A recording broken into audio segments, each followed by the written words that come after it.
আমাদের জাতীয় মাছ ইলিশ। ইলিশ মাছ নিয়ে আসলাম আপনাদের সাথে।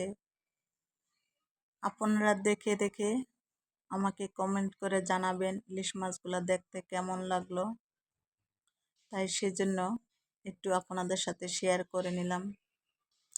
আমার বন্ধুরা তো বাজারে ইলিশ মাছ কিনেন। বান্ধবীর কথা বলি নাই, বন্ধুদের কথা বলেছি।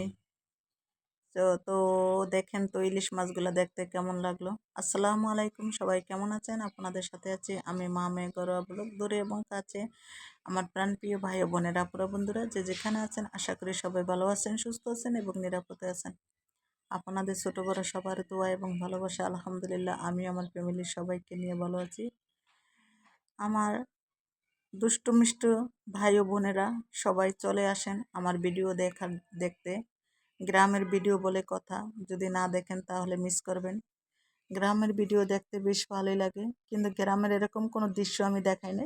গ্রামের শুধু মাছগুলা দেখাচ্ছে, যে গ্রামের ইলিশ মাছগুলা দেখতে কেমন আর শহরের ইলিশ মাছগুলা দেখতে কীরকম বেশ বুঝতেই পারবেন। যে মাছ দেখলে একদম টাটকা জ্যান্ত ইলিশ মাছ, জ্যান্ত জ্যান্ত ইলিশ মাছ। আমি বাজার থেকে আসছি, একটু পান খেলাম, তার জন্য ব্রাশ করে নিলাম।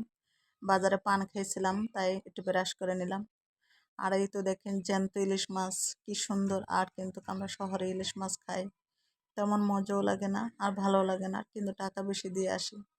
আর এই তো দেখেন কয়টা মাছ কিনলাম, একদম সস্তা, পানির মতো সস্তা।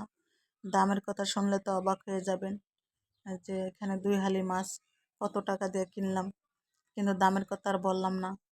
কিন্তু দামটা অনেক সস্তা, দামের কথা বললাম না। আর দেখেন মাছগুলা দেখতে কত সুন্দর লাগে। তাই আমার মিষ্টি মিষ্টি আপুরা ভালোভাবে কমেন্ট করে যাবেন।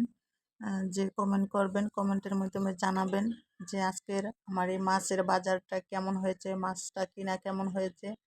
আর এই তো এগুলা মাছ কাটতেছে, কিছু মাছ কাটতেছে, এগুলা লবণ দিবে মনে হয় আর ভাজবে, তাই সেজন্য আর কি।